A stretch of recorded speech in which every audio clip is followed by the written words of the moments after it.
Luzon, Visayas, Mindanao. Ako po ang inyong kapuso, Jessica Soto. At narito mga istorya tampok namin para sa inyo ngayong gabi.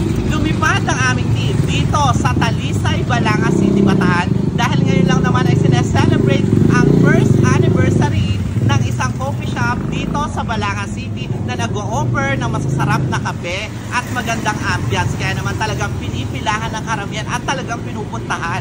Kaya naman kung ikaw ay coffee lover na naghahanap ka ng good quality coffee, ay naku, tara na dito sa Bean Addicted. Tara na, sumama ka, may kapuso ka. Si Jessica. Tara na, may kasama ka, may kapuso ka. Si Jessica.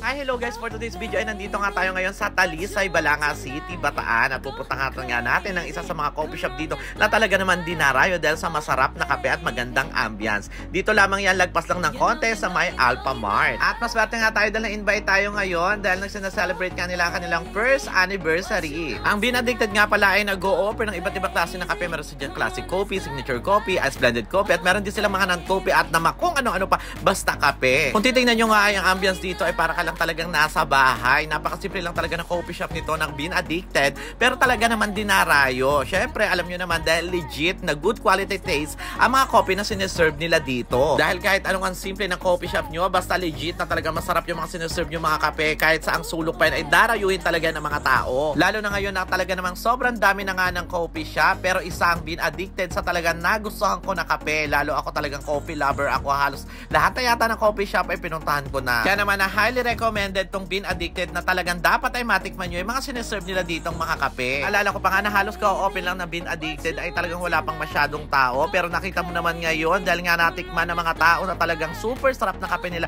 Ay naku, paminsan nga ay wala ka na talagang mapwestohan dito dahil sa dami ng bumibili sa kanila. Kaya nga mula nung natikman ko yung kape dito ay naku, halos gabi-gabi yata ay nandito na ako, kulang na lang ay dito na ako tumira. Charing. At kung sa presyo naman ang pag-uusapan ng kanila mga kape, halos ka-presyo lang rin siya ng mga ibang coffee shop. Kaya naman dito sa Bean Addicted ay talagang sulit na sulit yung ibabayad mo, baka mabitin ka pa nga sa isang kape lang. Kasi naman kapag natikman mo talaga yung kape nila, akalain mo na nasa mamahaling coffee shop ka. At bukod nga sa iba't ibang kape na merong mga iba't ibang variety ng flavors, ay nag-o-offer din sila dito ng refresher at mga non-coffee drink. Gusto nyo matapang, gusto nyo matamis, ay naku, lahat yan meron dito sa Bean Addicted. Kaya naman coffee lover ka man o hindi, ay for sure ay swak na swak to sa panlasa mo at talagang sure na sure ako magugustuhan mo. At dahil nga anniversary nila, ay meron na rin sila dito mga cookies na available na pwede nyo at tamang-tamang i-partner sa mga kape. Kaya naman kung ang hanap nyo ay perfect blend at good quality taste coffee, ay naku, saan pa kayo pupunta? At kung coffee shop nga ang hanap nyo na pwedeng tambayan ninyo magbabarkada habang umiinom ng kape, ay talagang mapapasarap nga ang kwentuhan nyo. Kaya naman hindi ka magtataka na sobrang dami talagang pumupunta rito sa Bean Addicted, lalo na ng mga magbabarkada. Kaya naman tikman nyo na yung kape niya. Dito lang yan sa Bean Addicted, located at Talisay, Balanga City, Bataan. Open sila daily from 3 PM to 11 PM.